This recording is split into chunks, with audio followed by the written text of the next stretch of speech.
Hi readers, I am Sumaya Fatima. Today with us we have a renowned innovator, a great physicist who has done a great contributions in the field of science and climate change, Mr. Rotam.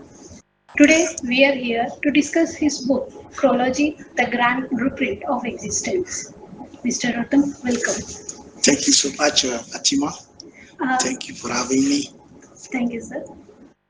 Moving forward with your new book, could you please let us know what exactly is chronology? Okay. Thank you so much for having me. I'm very happy to be with you guys today to talk about chronology. That's the third edition of my book, The Blueprint of Existence. So before to talk about chronology is a long story, but I'm gonna cut it a little bit. Chronology is an amazing story for my life. When I was born, I was very curious. When I was at school, I tried to understand most of things that is come in front of me. Sometimes I get lost and I'm not available to have someone help me. And after I start going to books, scientists, uh, thinkers, and all those that they did something good for this world before. So this was motivate me. And after I start thinking, is there any way that we can unify everything into the single model? And Albert Einstein, many other scientists, they tried this one before, but we not have a complete system that allow us to understand everything into the single system. So this was one of most complicated work of all my life. So from the universities, from different places I work, I tried to go through, keep digging. So chronology is the science of all science. It's a science that connect everything together. You can find biology, you can find history, you can find physics, you can read of human being, you can find different study men have like sociology, psychology, religion. All those is incorporated. It is right in chronology. So I went through at the beginning, go to understand each field for study and try to catch the point that's gonna allow me to move on the next. And after many, at least 8 years, I already have enough proof that allow me to put the first basic foundation. So chronology is the science of all science, is one of interconnection of everything that see the universe in single model. And at this one, we discover that all the universe in all its existence have five systems. And this system we describe also. So if you need to learn more about chronology, you can go to www.chronology.com and you can learn more. It's a lot of explanation going over there. Thank you, sir. My next question will be, how understanding of chronology can help today's science? Yes, that's one of the biggest questions. Chronology is like a tool that allow any human being to understand his existence. Because if you study deeply everything that we have in our existence, is like mystery. You're not gonna find anything that you're gonna understand. So when we go through the chronology, we try to put all those things into the pieces that any human being can understand how our existence fill up. So chronology allow people to go, for example, for those to go through the innovations, inventors, researchers, is gonna allow them to cross many borders as classical study we have it, and they're gonna invent, and bring in new things for the humanity. So chronology is more deeper than what we expected. Is allow anyone that try to read it is gonna discover something new for his life and open his mind to understand how we are in our existence. And most question that classical people ask, are we alone in the universe? And some kind of question I always try to explain and understand. So it's a lot of things going through, and I always ask people to buy the book, and they're gonna discover a lot. Okay, thank you. Yeah. And the next question is, in what way chronology forms the grand blueprint of existence? Imagine in the world that everything exists, Okay. and you are like blind men. You don't know how to apprehend or to understand. And in your blind mind, your eye open a little bit to catch one small part. I can call it this one astrophysics, or another one can catch the small one. I can call it geography. Another one cut, I can call it psychology. Another cut, you can call it the different study that we have that I'm trying to explain. So all those that we catch is a very small part of all existence. So chronology comes with something very simple as we go through different parts of existence and all study how we can interconnect them together from the small scale to our scale, to our largest scale. And if you ask yourself question, we know that at the level of physics, we can talk about the smallest part according to the Planck constant. Yeah, we can go through and we can stack over there. But it's not something that we can say everything's at that level, because it's the agreement of men. It's not the agreement of the nature. So my curiosity pushed me to go further. Is there anything that can come before that? Yes, we have things exist. It's the same like we send, I remember when we launched the last telescope, GW, James Webb Telescope, is to explore a lot of things and give us some informations that are gonna allow us to corroborate what we have in our classic physics.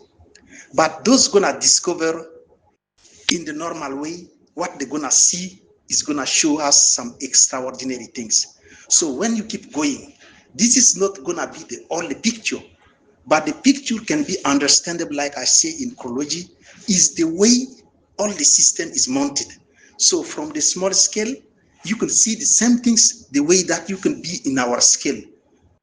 Or you can go to the highest scale, you can see things at the same level. And this is something that is clear and exists. So when it's come to the blueprint, we put all those pieces together the way that we have 5 worlds that exist in the universe. And those 5 worlds was divided in 25. And I describe all of them in my scientific articles, and I also in my books, so you guys can discover that.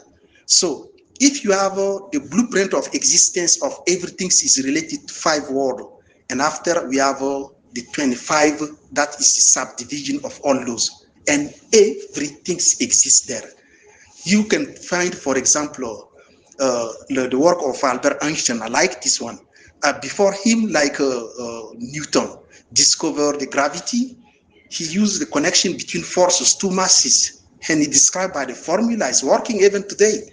And after Einstein said that is the bending of space-time. For example, the presence of mass can bend everything. And this is come through this one. And if you go through the chronology, all those constitute a very, very thin, small part of all existence. But it's like a tool that allows us to think and to go further how to put everything together. Clear example, go to the microscopic world. There are amazing, and this is the quantum physics can more explain that, and I'm happy that people keep working. And the problem, it's about some device we use it. The device can allow us to interpret things like we want it. This is problem. This is problem. For example, if I emit like 3-4 ideas, someone can ask if we are in big institution, we're gonna get funded, and everybody's gonna, everything we need to do and to be that way. This is not the way the universe works. It's very simple. Apprehend it, and you can understand it, and you can discover something to help him to keep moving on. How do you suggest our approach should be towards science so that we can understand the science the way that you have mentioned? To approach the science, first step, go and attack it naturally as it exists. That's the basic things. Any man that build us any formula we have today, for example, in electricity, in magnetism, all those things that people discovered, they are come from the observation and the natural observation. And after we make like classic and become study, people study and they can be stuck in this small part. And after them, they know everything's in there. That's like we are making some stuff that you have to be natural. attack the nature as he is, watch him as he is, observe as he is, and it's gonna push you further, even to discover things that you, but prepare yourself because a lot of people don't gonna, it's a fight because it was always, I already mentioned in time of Galilee, our world is always, is according to chronology, our world is not mature enough. We are very, very limited. And all these kind of things, you have to read the book, you have to read all these revelations, all these new things, and can be, you can check directly others. You don't need to go further with the complex computers or all those, you can check it directly. Yeah, so chronology is something that you need to be natural and take things naturally as they exist, and you're gonna discover something and do physics and use the math. Math is just allow you to interconnect them together, and that's it. And you can find a new formula, you can find everything. Like in energy, you have different type of energy. From mechanical energy, you come through like a chemistry, chemical energy. You can come through like burning stuffs and all those, like we have the coal we burn today to provide. All those is come from through the formula, but the concept is unique. Energy is energy. And I remember it's one that attacked the nature as why we could not find, we at the beginning we have air, sand, and water and fire, but we use fire to burn always like we are burning to get its heat right now. So we have to find another why others cannot provide it. But this kind of thinking in classic world, you're not gonna get any support. So you have to break it and to push it, and it's gonna be hard work. And you're gonna see it. To be brave to discover or into it. Exactly. You have to be brave, and you're gonna discover it. Yeah. Thank you. That was very insightful. Thank you. Yeah. My next question is, what should scientific excellence, I mean, why should scientific excellence and humanitarian values should go hand in hand as one in integration? Because of our existence, like I say, no one know exactly where we come from. We can divide in spirituality, we can divide in different manner, but our existence is still the mystery. So what's gonna happen? Science is something that it's a tool, and these tools come from this existence even. It's a way that allow us to use him to allow him to move on. You know what I mean? So science and they have to come together to help the humanity. And this, for example, we are talking about the heating of our planet. It's keep heating. We have to do something, and we have to do it to the right way, not on the small interest that's gonna bend things and we keep burning and tomorrow it's gonna destroy. So science is something that's gonna help us to go further on that. For example, you can take the parameters, put them together, analyze naturally what you can do with that, find something that's gonna solve problem. And by doing that, we're helping the humanity, and we keep helping each others. And not even, that's why everything is interconnected. The same way we help ourselves, we are helping the future generation. You know what I mean? So it's clear picture, but we are here to talk about why these are connected like that. Is the way the nature allow us to see it and exist like that. So no one can be further than that. You have just to work through and do it right and keep moving on. It's gonna be the best way. So like you can become a big scientist. Anyone can be scientist because the same nature give us like tick. I call it like that. The tick is something that when we're born, this is something that the nature give us. Other can interpret with different word, but from my side, I call it tick. Anyone have tick, but people can bring some machine, I can call it anything that take them away from this tick to be appear. Appears mean helping the same nature that make them to be born. So it's clear that everything is connected and very simple, but the way we apprehend it, the way we try to understand it, we complicate too much things. And today we are completely out of the picture. That's why I bring this blueprint and science go together with all those excellence to do that. Keeping humanity as a center. Center and keep moving. Because something that we don't know, our existence is like, we can see like, it's like second. We can, everything can gone. Imagine two asteroid or something big can happen to, and our existence is something that we're not gonna play with. That science is the key. So when asteroid is coming to hurt the earth or anything that's gonna happen, we have to do it right. Find solution is like something that we're gonna allow to move it away or to destroy it, allow us to keep it alive.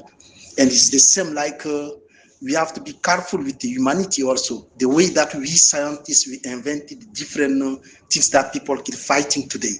We have to control and to do it right, because small things gonna make the humanity to disappear. So all those push me to go further and think about how we can make it better. And it's something that we need to work hand to hand. Anyone is important in its existence. Yeah, come. My next question is, how microcosmos and macrocosmos are interconnected? Yeah, we have the microscopic world and we have the macroscopic world. So the way things exist, imagine we are here. You can see things at the small scale, and after you can see anything. You need to get something like microscopic, and you can keep see, and there are billion things exist around us at the small scale, even trillion. Let's keep going. But we think that we are only in our space right here now. And this is not right, because of the billion, any small step at the any given part that we take it, everything is there. So from the small scale to our scale. So you have the microscopic, you have extra microscopic. That's why to go further, even the Planck constant and all those. The extra macroscopic is something that the nature allow to control things. And when you come to the microscopic, is the one that you need devices to see it. After it's come to our world, we call it normal world, because you can be on moon and you can apprehend the things the same way. You can go to Mars or Venus, any planet that you can land and stay there, you're gonna see things on the same way we have it. And this is not only at high scale, so we call it macroscopic world. But before we have, on top of that, we have extra macroscopic world. This is exist. For example, from one border to another one, you can keep going. And our science at T is going to allow you to apprehend all those, and you get lost, but things keep existing. So you're not going to say that this is the end. So what's going to happen? Microscopic world, microscopic world, extra macroscopic world, normal world, and extra macroscopic world all are interconnected. And it's clear, it's like the skeleton, the foundation of all existence. But now when you come to each of them, you can see them at any given position in 5 worlds. For example, I give a clear example. Let's go to the world of bacteria. They are living, they are doing things at the small scale. So when you arrive, put yourself in this world at this level. You're gonna see the things to the same way we have. You're gonna see it in 5 domains. You see the mystery of the universe, and this, at that point, you think that they are in their war and they control everything. That's us right now on our planet. Now, let this small scale and let's go to the highest scale, like through the universe. You go through the galaxies, the system that they have. It put 5, 6 galaxies together. Beyond, you have a lot of things. You can see things the same way. It's ecology. Thank you, Mr. Pratham. Yeah. My next question is, what should today's scientific community aim for or have as a core values? So the core value is something that's gonna help the humanity keep moving on. And the science is like I can call it the medicine for us to keep moving on. So the core values come through the medicine for us. And it's gonna help us. Imagine the time of COVID. Yeah, that's you live this time, so you have to understand that. And it's the same like today, James telescope is keep traveling. It's cross extraordinary things. This is science. So the way that we have to keep moving and do it right is to do it on the right way. And it's What is the right way? The right way is to take the nature as is and interpret it exactly the way he allows us to understand. You're gonna say this is fire and you take it to make it like water. No, it's not gonna be like that. You put your hand, you're gonna get hit. Some scientists do that. For example, I remember many years ago on the community of human being, there are misinterpretation from scientists. And this is a big shame we have in our scientific community. They bend things through the politics and different way, and this is wrong. Science go further than that. So anyone that do this kind of things is like I told you, they bend things to the that, but science is not like that. Even you bend it, it's gonna come to the right direction. You mean you have to be brave enough to challenge all those laws? It's not a problem to be brave, to keep doing. Sometimes the nature, even the nature can be your protection.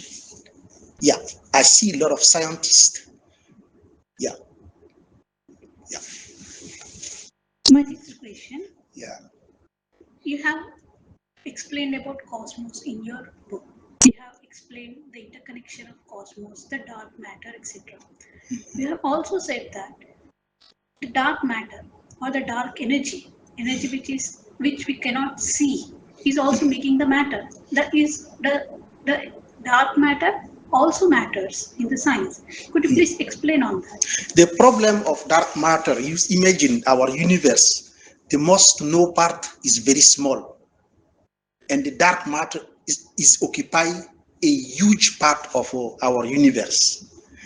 This is some kind of things that during my research I went through, but the way I attack is completely different by the classic way. For me, is to stay on the extra macroscopic world. You catch the point?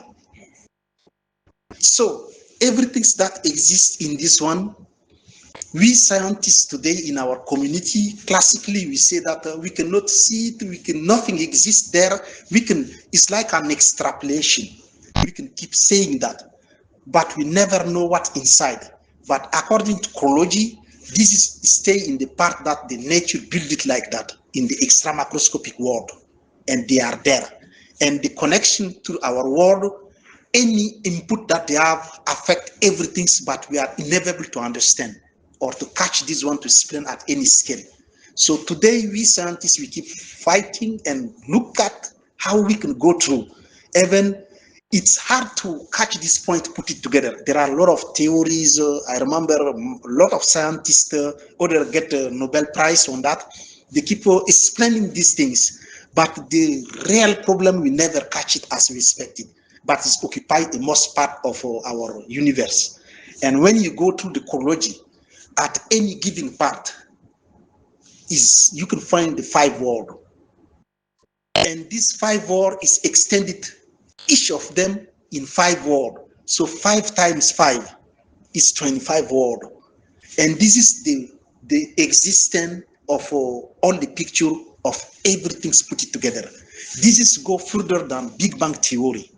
But when you say that today we have many problems in Big Bang theory, sometimes we have problem in the constant of Hubble.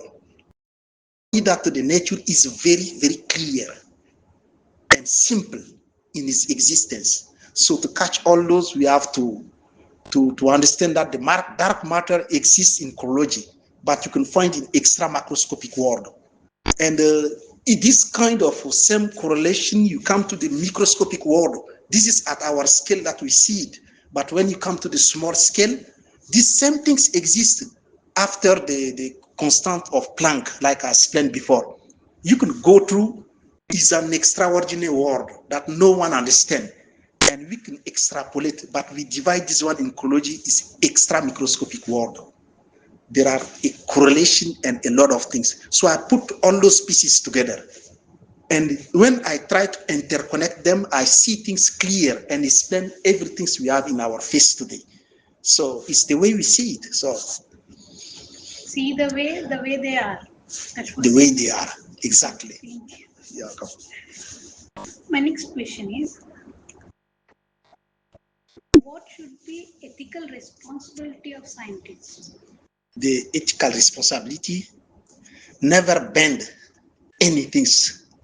Tell it as it exists and do it right. That's it. That's a very bold statement. It's very, Thank very you. simple answer, yeah. Coming to your book, Yeah. what was your inspiration for your book? Oh, this is another question. I got it many times. The inspiration comes from the highest curiosity. I'm never satisfied when I'm not understand something. That's from small age till today. So it's the highest curiosity, and I like the nature. And today, the life is much better than the way we are apprehended today. If we have to understand how things are and to make it, we're gonna have a very, very nice life. And one of clear example, I'm very happy and I'm the fan of Elon Musk. The way he's doing, I remember his last crash of, it's like I was crying. I got shocked. Why this happened? So the problem is, I like people to go and discover new things, and he's doing, and the way he's doing is the only one. And if he try to go to the standard way, he never gonna achieve this one. You're gonna see someone even he understand anything, but he's gonna say no, this is not possible. And the way the nature allow us is to discover it before you because our time can be 1 billion years at certain level, can be small seconds at certain level. But we can see here, yeah, I have 10 years, I have 80 years, I have 100 years. We can think like that way, but the universe allow us to discover it and make things nice. I remember when I travel, I always go to see the natures, mountains, waters, forests, deserts, and all those, and make me like I discover amazing things and make me very happy. And it's the way when you have like families, friends, and you go together, discover the nature. It's not like coming, we sit on the place, we can go to nightclub, dance, do everything's like life you want it. But this is made by men. But the men can use the nature to do something. But the nature naturally try to go to the sky at night and use the telescope. You keep watching. You're gonna discover something that make you even much better than what you have. So, yeah. How long did the research take you? 24 years. It's been 24 Yeah, years. 24 research years. behind the book. Yes, and it's a lot of research, not only this book. I'm gonna keep publish others. So, yeah. What challenges did you face during? It's a lot of challenge. I'm not gonna, if I can go through the challenge, we're gonna spend the night here. Yeah. Clear example I give for the clean energy I invented. Here, so Let challenge is everywhere. Let the results speak. Exactly. Let the result speak by himself. But don't talk, because you're not gonna get any help. When you do something that the guy that you come to meet him, he's in small stuff and your things is too big, and you see that you're gonna get some resistance there or to bend you to another direction. I face all those. It's a long story. If I start, you're gonna invite me another day to talk, especially for that. But it's a long story. So, Yeah. who are your targeted audience for your book? First, go to the researchers, scientists, go through the inventors, yeah, anyone, and after students and anyone in a small workshop need to understand our world can read it. Even some spiritual people, they can understand something big in this book. So it's crossed all the border and put them together. So anyone can read this book and get something amazing that's gonna help him to keep moving on. What should be the takeaway for the readers when reading your book? When they read my book, they're gonna see the new picture of our world, and things gonna change their mind. And if they are thinking building some business, the way they are doing, they're gonna boost compared to someone that never see this book or have the idea of ecology. And I'm gonna tell you a clear example. I'm in it, and I'm the one. The way that I use ASW, air, sand, and water to generate clean energy. do it and keep doing and do it right and do it and others. And you're gonna see how nice life is.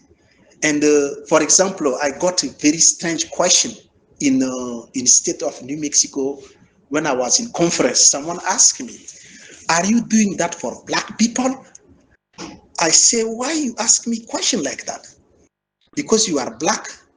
I say, "Oh, but my mind don't think things like that. I see you like my brother. We are same. I like you like I like anyone. And the color is nothing for me." Let's a clear example. You and me come here. Let's put us in the rocket and let's go to Mars or let's go to another planet and let's sit there. You're gonna say I'm black. You are someone, and I cut them down at that level. So it's depend on the way we see things, and this is the way I told you before. We have a lot of things that mix our existence on Earth, and that's why you see the clear problem we have today. Honestly, we're supposed to bypass that and to go further. Today, the world can be, for example, going travel intergalactic to do things separately. When you talk like that, people say, "This guy is not on Earth." They ask me, I remember when I was doing that, I got the question like that. Things are clear the way our existence is. And it's a gift the nature gives us. And I believe in God. Because all those pictures, there are something that's on top of that.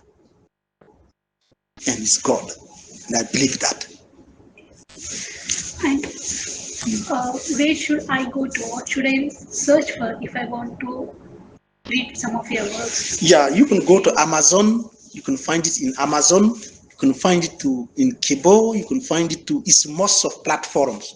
They are keep distributing right now.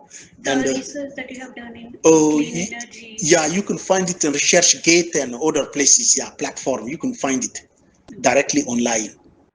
Yeah.